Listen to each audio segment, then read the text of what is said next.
Hi everyone, and welcome back to OMN Insight. My name is Sariti Kadir and I'm your host. And before I introduce today's guest and conversation, which I think is going to be extremely interesting and dynamic, exploring some of the internal dynamics of the politics we've seen unfold in Ethiopia over the last 5 years, we have a brief announcement to play. Ashama kun sagalee bridge reality garee Samuel Birhanuti manni jireenya ala namaaf ni barbaachisa inni kuni garuu jireenya tulbuu horee yaada namaa boqochiisa gaaddisa aargalfii ta'ee jiraachuuf nama sassachiisa maarree isinis kan akkana bitachuu yoo feetan akkasumas kan ofii qabdan gurgurtanii bu'a qabeessa ta'uun gara xiqqaatti yookaan gara guddaatti jijjiirrachuu yoo barbaaddan dafaa mariisisa bridge reality Tora bilbila keenya torba ja'a sadii torba afur afur saddeet sadii ja'a lamarratti nuuf bilbila Bridge Reality garee Samuel Birhanuti. So today we have the pleasure and honor of being joined by Milkessa Gemechu, a visiting assistant professor at Abiy College and a former member of Ethiopia's current ruling party. Thank you so much for making the time to be here, Milkessa. Thank you, Sorati, for having me. You're most welcome. So Milkessa, we'll just get straight into it because I think today's conversation is going to be unique, to say the least. From 2017 to 2020, you were a senior government official within the Ethiopian federal government, meaning that you're part of the institution at quite a critical juncture during the transition of 2018 onwards. In an interview that you gave to the Team Free Oromia podcast, you mentioned that there was a meeting held within the ruling party's central committee whereby Abiy Ahmed, the country's current prime minister, introduced a campaign to, in your words in the interview, crush Oromo nationalists. What exactly was this campaign, Milkessa? What were its motives or desired outcomes, and what clear decisions were made during this meeting? Again, thank you for having me again, because this is very critical, and then this is for me for the first time to come public in foreign language. So this is my first time to speak to the public audience, to the international audiences. So on your question, yes, I have mentioned that on a certain meeting that I attended, that I was part to, Abiy mentioned how to, eliminate all competing forces, including Oromo youth movement leaders, Oromo democratic forces, and Oromo nationalists in general. Yeah, he mentioned that. So three meetings are critical here. If I remember them correctly, two are Oromo Democratic Party's Central Committee meeting that I was member to, and the final third one is Prosperity Party Central Committee meeting. So the first meeting happened in October 2018, where Abiy mentioned how to draw lesson from TPLF, Tigray People's Liberation Front, because he said Tigray People's Liberation Front, TPLF, ruled Tigray for over 27 years without internal opposition, without any internal competing opposition. So we have to learn from Tigray, he said, number one. Also, he mentioned boldly that we can learn from Eritrea, where there is no opposition at all. Wow. And if the worst comes, Ethiopia can move on without any election, he said. So that was the first meeting that I attended, and I was surprised by Abiy's plan to establish a kind of authoritarian single party state arrangement. Uh, based on that planned political ambition of the prime minister, things started to unfold quickly in 2018, just 6 months after he became prime minister of Ethiopia. So the second ODP's meeting, Central Committee meeting that I attended again, was again crucial. On that meeting, um, he presented the annual accomplishment of the party and presented the new uh, plan for the year to come. And on that, he identified the potential enemies of the party, and he put the Oromo youth movement as number one potential enemy of the party. I was again shocked because I was part of the non-violent youth movement that toppled down, former Prime Minister of Ethiopia, Haile Mariam Desalegn. So we were, civil society, we were non-violent, but we forced an authoritarian government to resign. And now the new prime minister that we trusted in turned against the youth movement leaders and make labeling them as number one potential enemy of his party. So that was huge for me, for people like me who came from academic background, as well as who were member of the non-violent youth movement. So I was shocked again. And he said, these, in his term, these ungovernable, informal youth movement should be dealt with immediately. Otherwise, he said, is not going to establish kind of, stable administration. Following that, central parties, central committee parties meeting of ODP that happened in June 2019, if I remember correctly. Following that decision, campaign against the Oromo youth movement started publicly with media, state media, and then a lot of things happened. I cannot comprehend what happened to the Oromo youth movement leaders, the structures. I have to make this: the Oromo youth movement were purely and entirely non-violent youth movement, social movement. They were pushing for the birth of civil society, which is the foundation of any democratic state. So I don't understand why the prime minister, our party's chairperson, had to label these democratic forces as his number one potential enemy. So following that decision, kind of devastating crackdown against the Oromo youth, the Oromo political opposition figures. What happened was massive. I cannot mention them all here. But I have to pick those decisions that led to those devastating campaign against Oromia. So the third and final meeting that I have to mention for your question is Prosperity Party's Central Committee meeting, and I was part of that. It happened in March 2020.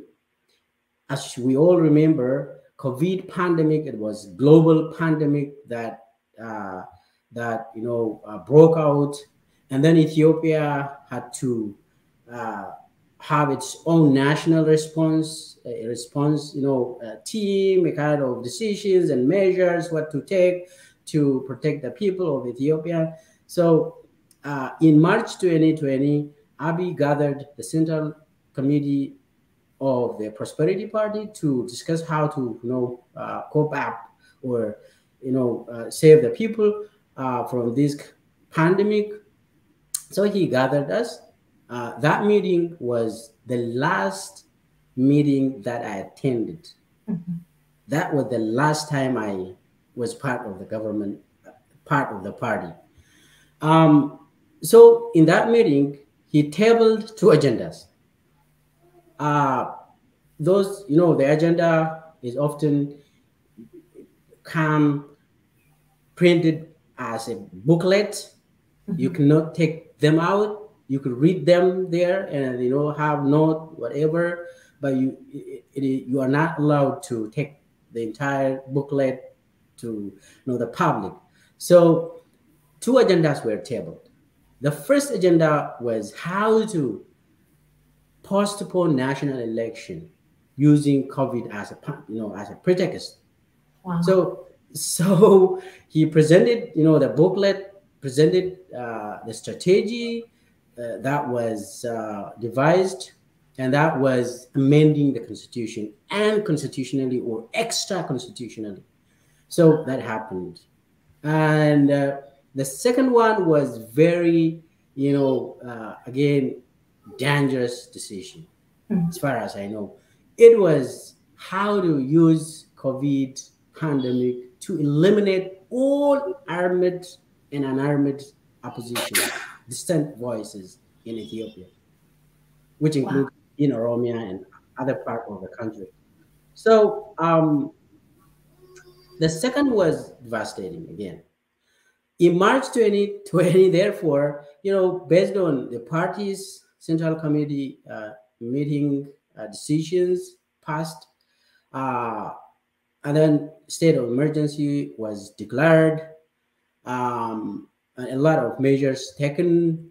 And after 3 months, Achalu Ndesa, you all knows about this protest singer, iconic youth movement leader. Achalu Ndesa was assassinated within 3 months of the decision that the party decided to use the COVID pandemic as a kind of godsend opportunity.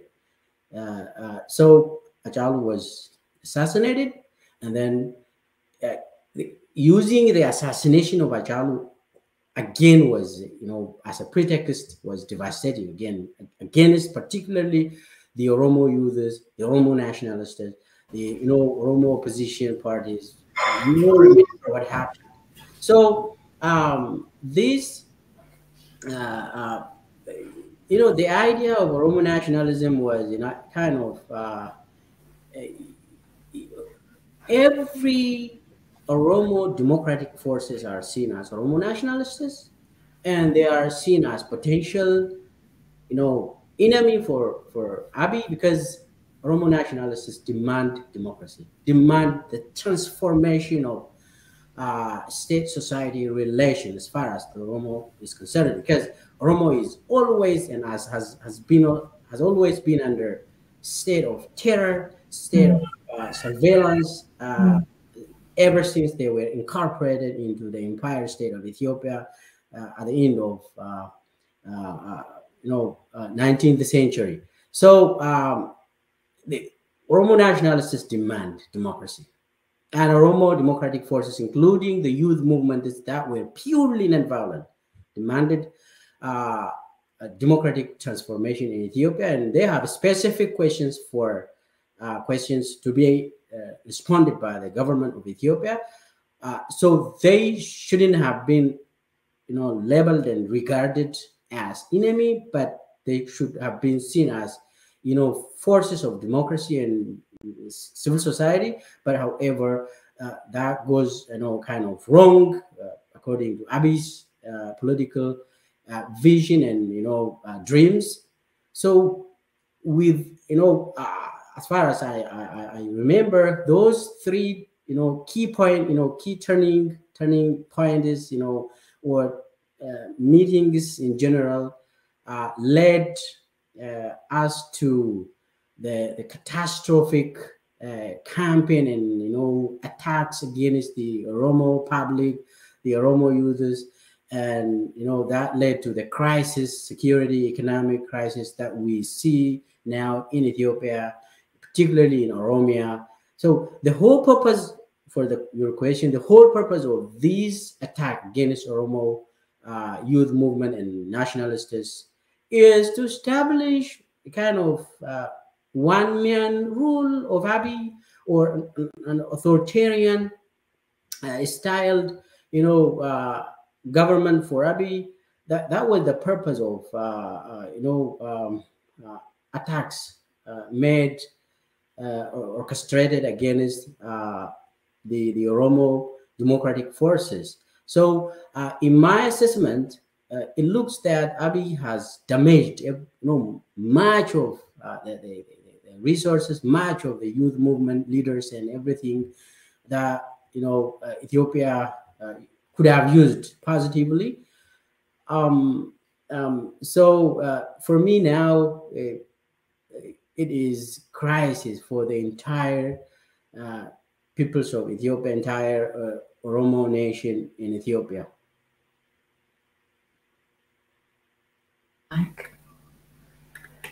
Milkessa, that was a deeply revealing response. Thank you so much for sharing those details. And I think you mentioned quite a few times, you used the language quite a few times there, that you were shocked at each one of these turning points as somebody who, not just yourself, but I think the entire Oromo populace, even wider communities in Ethiopia and across the world, were quite invested in seeing what Abiy would bring about, having come to power off of the back of, what you rightfully described, and were part of a movement that was trying to birth, civil society. So I think this sense of, I hope that this puts to rest some of the continued commentary around why is Abiy acting in this way, or why is Abiy leading in this way? Why is he leading a government or a campaign of violence over this? Or why has he been doing this for the last 5 years in Oromia and abroad, if he is an Oromo, or if he should have the Oromo interest at heart because he is half Oromo, and because this is still something that we're hearing amongst international community, and something that people are still resting faith in terms of something that will bring him back around to leading in a different manner. So I hope that your response puts some of those assumptions or queries to rest. You mentioned that Ajalu's assassination took place 3 months after, I think it was that third meeting that you mentioned. And I have 2 follow-up questions from what you shared. One is this, around this assassination, so much speculation about what the cause of it was, who was behind it. And the government did arrest people for it, and did find people guilty for it, and in that process completely disconnect itself from this assassination. What do you think happened with Ajalu's assassination, or perhaps what do you know happened with Ajalu's assassination, if you do know anything? But if there's no concrete information you have, what is your view of why he was killed at that time, and the effect of his assassination on Ethiopia in general? How would you describe that? Honestly, I'm not a legal person. I am a student of political science, or professor of political science. But we can put those things in context, and how it happened, and why it happened, and what was the consequence of that. So just to rehash what I have said earlier, so March 2020 was a critical time for Abiy, because he was approaching to national election within few months.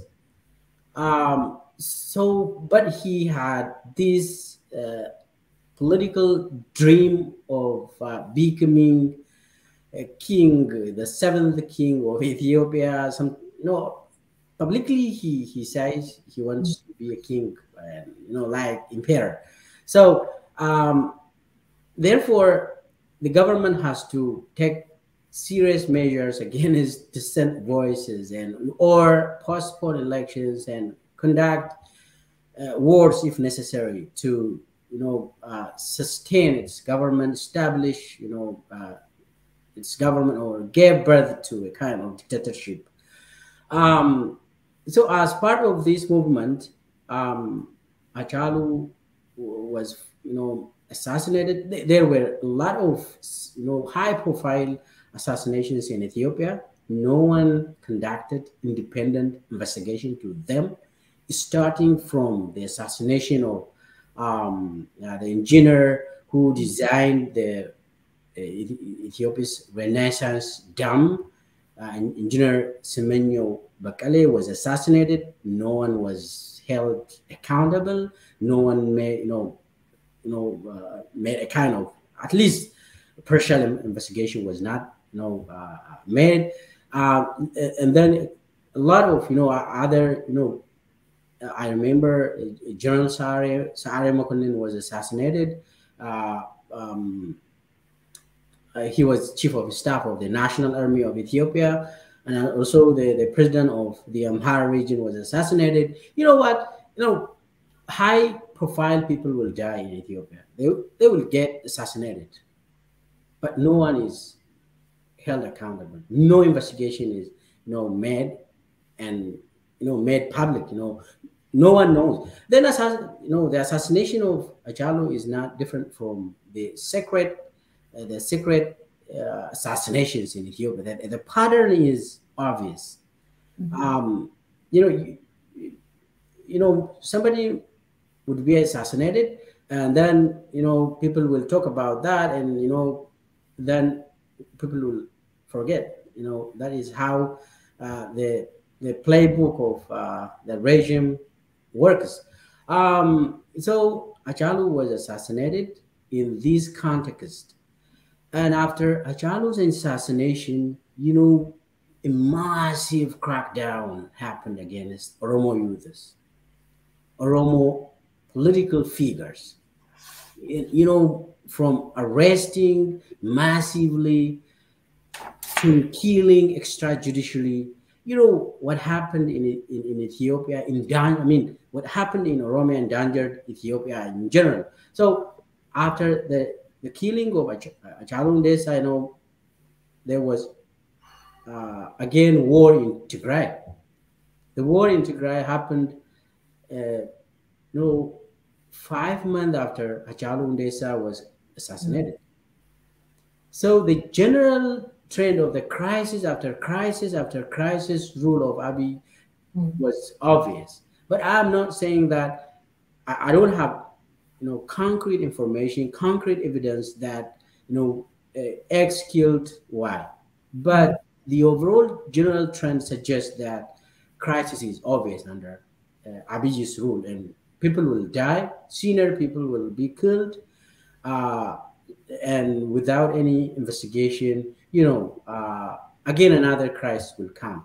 So I'm not going to join the speculation that but for sure, people are being killed secretly. Yeah. Thank you so much for that, Milkessa.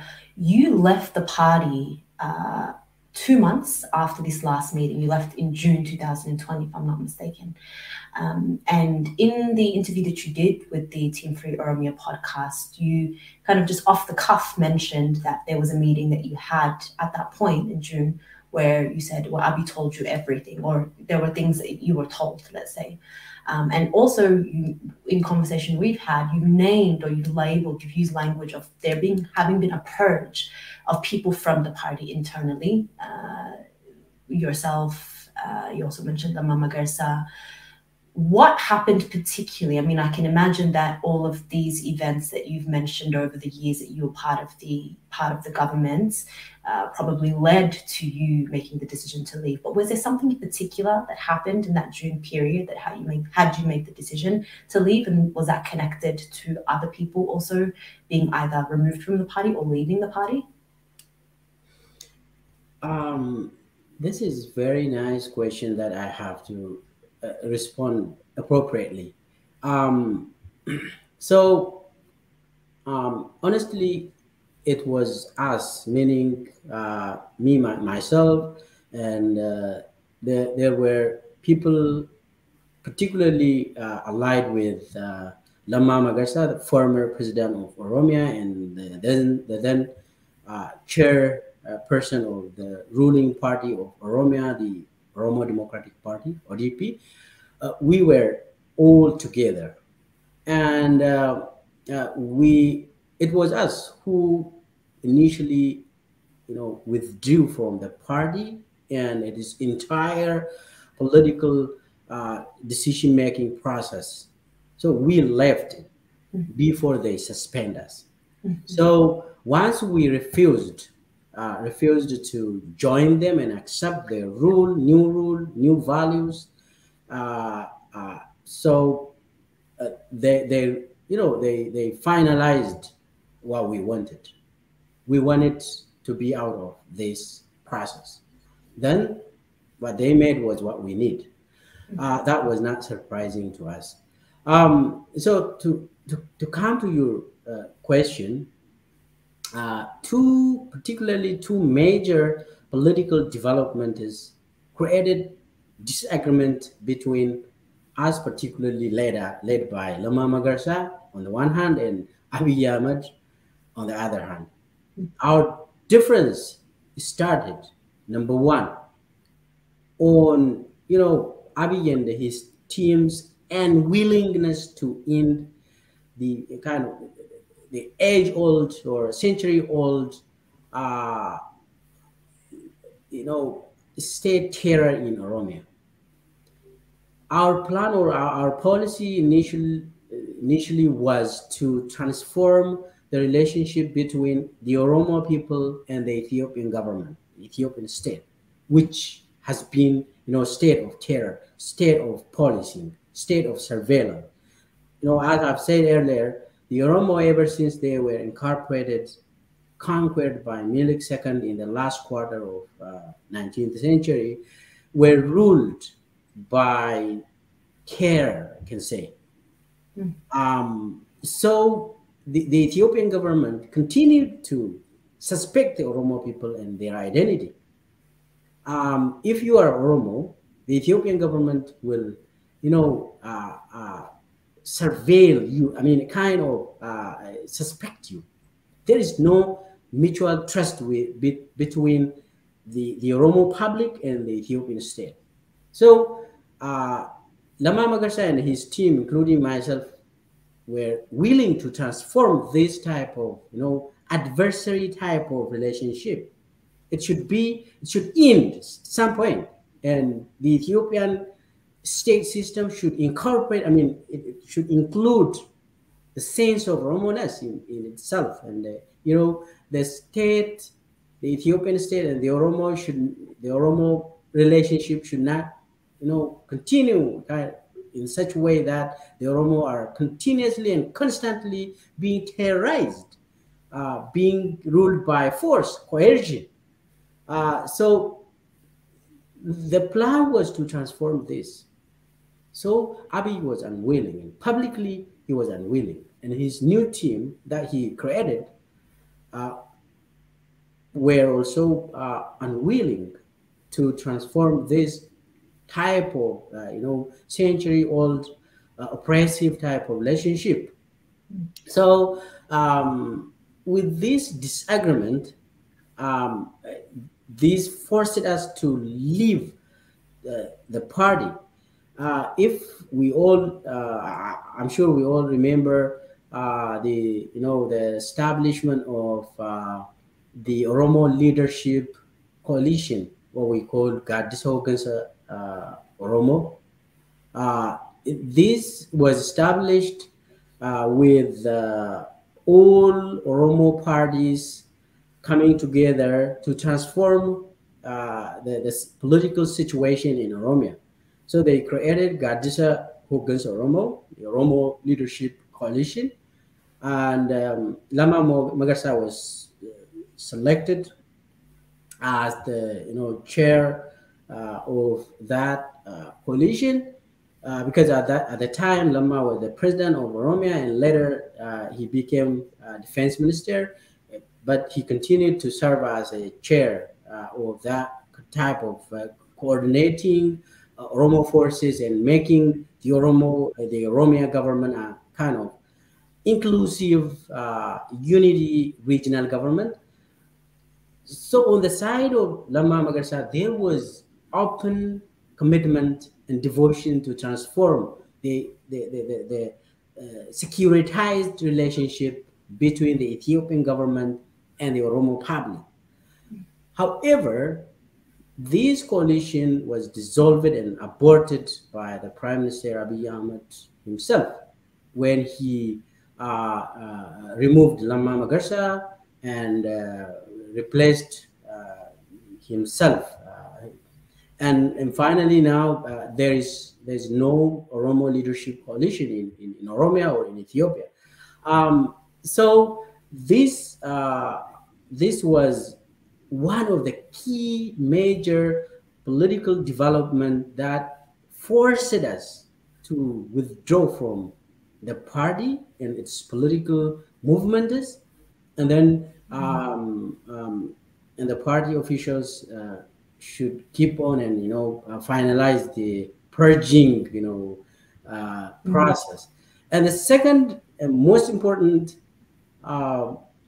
political development that led us to disconnect ourselves from the party was the birth of the Prosperity Party, the current ruling party. The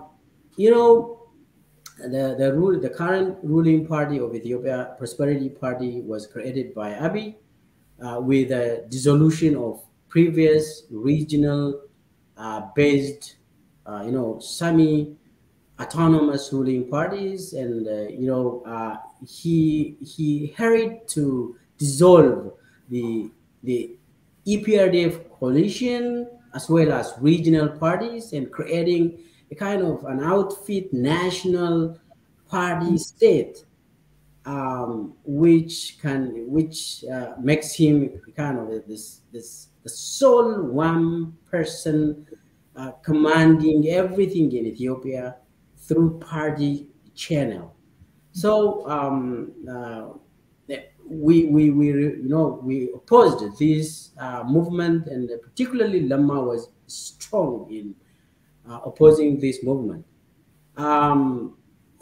So what Abiy did was he dissolved everything, every parties, and announced the creation of new party. And former central committee of every regional parties except the ruling party of Tigray were announced to be central committee of the new party created by Abiy, the Prosperity Party. And without any without asking our willingness, we were mentioned as member of the central committee of the new party. And I went there and saw at least for 6 months, and then I found it was devastating for Ethiopia. And one-man rule is already established. So with this establishment, again, I remember Lama Magarsa gave an interview to VOA, Voice of America, Horn of Africa Service, back in November 2019, I think, saying that he and some of his senior officials, including myself, were, not happy with the new political program of Abiy, Madamar. So he was saying at the time, before dressing up new straight jacket of a new party, we have to respond to at least some of the major public demands that the Oromo youths, that the Amara youths, that the all people in Ethiopia have been demanding, including having free and fair election. So that was what Lama mentioned on his VOA interview. So these two major political development is what was the unwillingness on the side of Abiy to resolve that century-old securitized type of kind of relationship between the Oromo public and the Ethiopian state. At the same time, the birth of the new kind of centralized nationalist type of prosperity party. These all, in fact, both major developments were interrelated. It was about creating a kind of party state, centralized authoritarian party. So it is about whether we have to democratize the state-society relationship in Ethiopia or centralize power and consolidate and create a kind of new dictatorship. That was the choice that we have to make, and then we chose not to continue with the unfolding crisis that caused by Abiy's rule. So this created forced us to leave, and then the Prosperity Party had to take measure against us, and we were made, forced out of including any government activities. So it was impossible for us to be employed. Otherwise, you have two options: either accept his party and ideology, or suffer. And even they expelled me from my house. That house belongs to the state. It is government housing, but they expelled me from that house, and my family was in kind of we were in crisis before I left Ethiopia.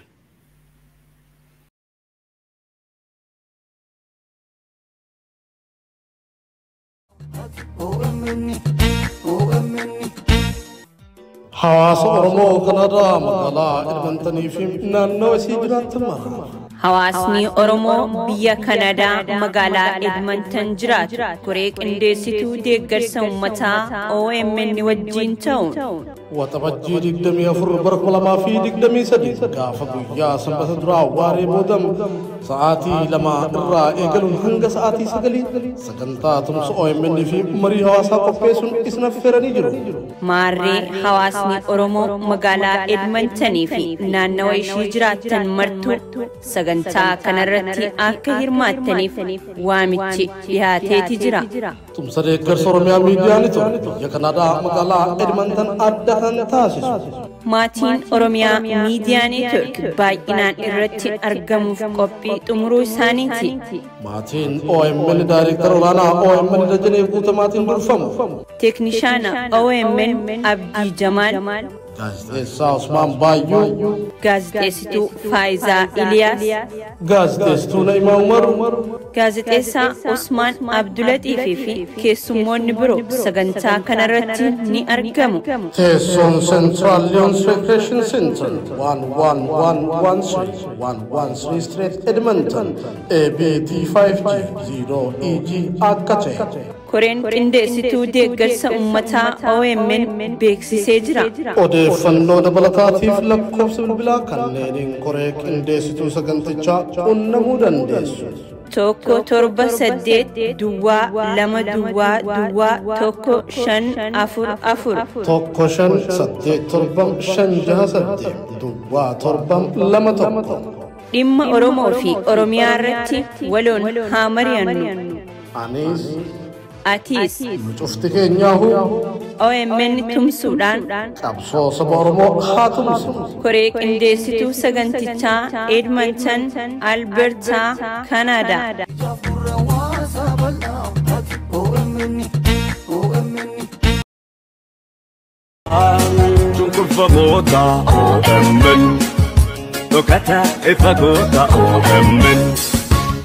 Hawaasa Oromoo Ameerikaa kutaa bulchiinsa Siyaatil jiraatan mara.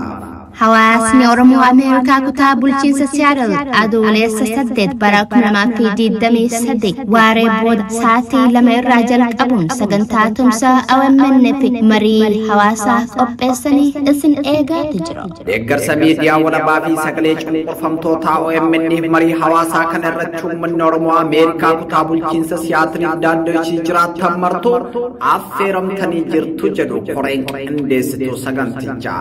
Keessummoonni sagantaa kana irratti argaman Daayirektarii olaanaa OMN Dajanee Guutama, miseensa boordii OMN Dr. Ahmed Galchuu fi Sheek Adam Kabiraa yoo ta'an.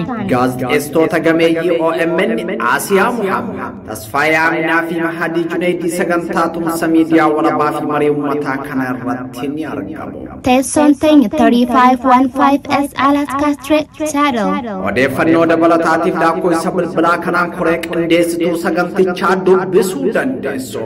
OMN utubuun sabboonummaa Oromoo utubuudha. Koree qindeessituu sagantichaa Seattle USA. OMN Kaleeshalle akarrattu dhoofte dhugaa qabate.